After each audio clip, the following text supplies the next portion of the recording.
වරක්කම් මානවකයි. අපි අද ඉගෙන ගන්න යන්නේ දෙමළ හෝඩිය. දෙමළ හෝඩිය කියලා කිව්වම පුතේ දෙමළ හෝඩියේ කොටස් කිහිපයක් තියෙනවා. අපි දැන් බලමු ඒ මොනවද කියලා. දෙමළ හෝඩිය. දෙමළ හෝඩියට අපි කියන්නේ පුතේ තමිල් අරිච්චු වැඩි කියලා. අපි කියනවා තමිල් අරිච්චු වැඩි කියලා. එතකොට දෙමළ හෝඩියේ කොටස් වලට බෙදනවා කියලා මම කිව්වනේ. ඒ කොටස් තමයි ස්වරාක්ෂර, ව්‍යංජන අක්ෂර, මිශ්‍ර අක්ෂර සහ ආයුධ අක්ෂරය කියන කොටස් ටික. දැන් බලමු අපි මේ වගේ කොච්චරක් අපිට ඉගෙන ගන්න තියෙනවද කියලා. ස්වරාක්ෂර වලට අපි දෙමළෙන් කියන්නේ උයිර් එලුත්තුක්කල් කියලා.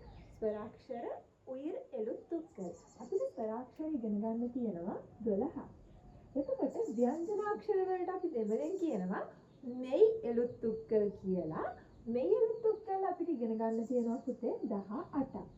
ඒත් එක්කම උයිර්මයි එලුත්තුක්කලේ කියන්නේ මිශ්‍රාක්ෂර. මේ මිශ්‍රාක්ෂර හැදෙන්නේ කොහොමද කියලා මම කියලා දෙන්නම්. මිශ්‍රාක්ෂර හැදෙන්නේ ස්වර සහ ව්‍යංජන කියන අක්ෂර දෙකේ එකතුවෙන්. එතකොට අපිට මිශ්‍රාක්ෂර තියෙනවා පුතේ 216ක් ඉගෙන ගන්න. ඒත් එක්කම ආයුධ එලුත්තු කියන්නේ එකයි එක අකුරයි තියෙන්නේ. මේ තමයි අපි දෙමළ හෝඩියේ ඉගෙන ගන්න ඕන සම්පූර්ණ අකුරු සංඛ්‍යාව.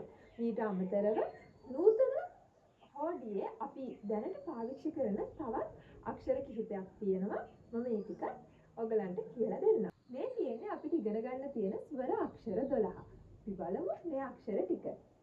අ ඉ ඊ උ ඌ එ ඒ අයි ඔ ඕ ஔ. දැන් මෙතන ඔයගොල්ලෝ දන්න හොඳටම දන්න අකුරු දෙකක් අඩුයි කියලා ඔයගලන්ට තේරෙනව නේද? මොනවද ඒ අකුරු දෙක?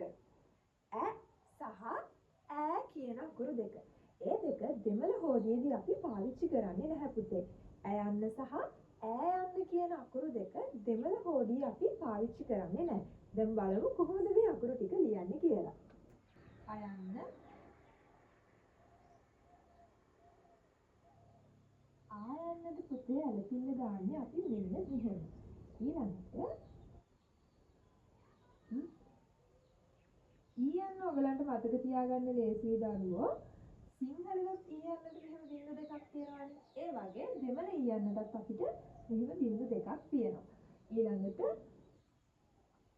උ සහ ඌ අක්ෂරයේ මේ තියෙන්නේ අපි පාවිච්චි කරන ගයන කිත්ත.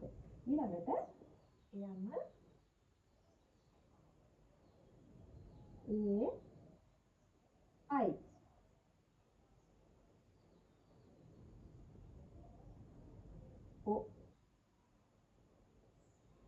ඕ සහ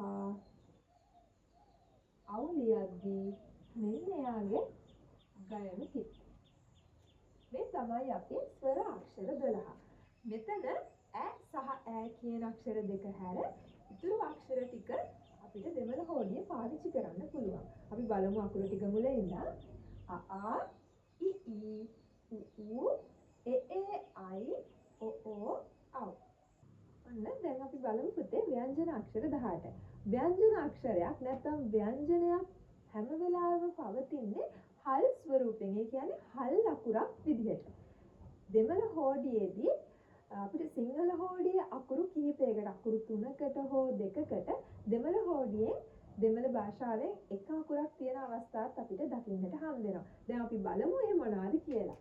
දෙමළ සිංහලෙන් හල් කයන්න, හල් ගයන්න සහ හල් හයන්නට තියෙන්නේ මෙන්න මේ අකුර. ඒ වගේම සර්චර්ජයට හල් වුණාම එන අක්ෂරය තමයි මේ තියෙන්නේ. ටර්ඩර් ටිකක් හරියට අපි ඉංග්‍රීසි හෝඩියේ පාවිච්චි කරන කැපිටල් L අකුර වගේ. ඒ විදියමයි. ඊළඟට පුතේ ටර්ඩර්.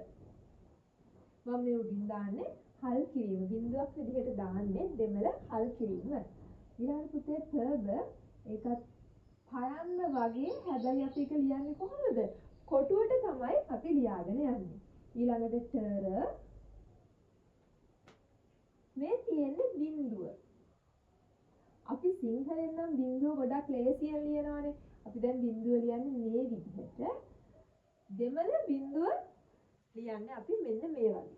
ඊළඟට ඤ අකුර. ඤ අකුරට හල් පිළිමත් එක්ක මෙන්න මෙහෙම. උන් මේ තියෙන්නේ මූර්ධජ නයන්න. ඒ වගේම අපිට දන්තජ නයනු දෙකක් දෙමළ හෝඩියේ දක්නට ලැබෙනවා. මේ නයන වලටත් අපි දෙමළෙන් එක එක නම් කියනවා. අපි ඒ අකුරු වලට කියන නම් ඊළඟ පාඩමකදී බලමු. දැන් බලන්න පුතේ මේ තියෙන මේ නයන්න ඊළඟට හල් යයන්න, හල් රයන්න, හල් ලයන්න, මේ දන්තජ ලයන්න. ඒ වගේම අපිට තියෙනවා ඉගෙන ගන්න මූර්ධජ ලයන දෙකක්. මේ හල් වයන්න සහ මූර්ධජ ලයන දෙක. මේ තමයි දෙමළෙන් ව්‍යංජන අක්ෂර 18. හරි පුතේ. මම කලින් කියපු විදිහට ඔයගලන්ට මිශ්‍රාක්ෂර ඉගෙන ගන්න තියෙනවානේ 216ක්. ඒ මිශ්‍රාක්ෂර ටික අපි වෙනම පාඩමකින් ඉගෙන ගමු. දැන් අපි බලමු අපේ ආයුධ අකුර නැත්නම් ආයුධ එළුත් එකයිනේ තියෙන්නේ. ආයුධ එළුත් ලියන්නේ මෙන්න මේ වගේ ගෝල තුනක්. මේ තමයි අපේ ආයුධ එළුත් නැත්නම් ආයුධ අක්ෂරය. අපි ඔන්න දැන් සරලවම දෙමළ හෝඩිය ගැන කතා කරලා ඉවරයි. අපි දෙමළ හෝඩියේ තව ගොඩක් දේවල් අපිට ඉගෙන ගන්න තියෙනවා හෝඩිය ඇතුලේ. ඒවා අපි තවත් ඉස්සරහට ඉගෙන ගමු. එහෙනම් පුතේ අදට අපේ පාඩම ඉවරයි. අපි අලුත් දවසක තවත් අලුත් පාඩමකින් හම්බෙමු. වණක්කම්.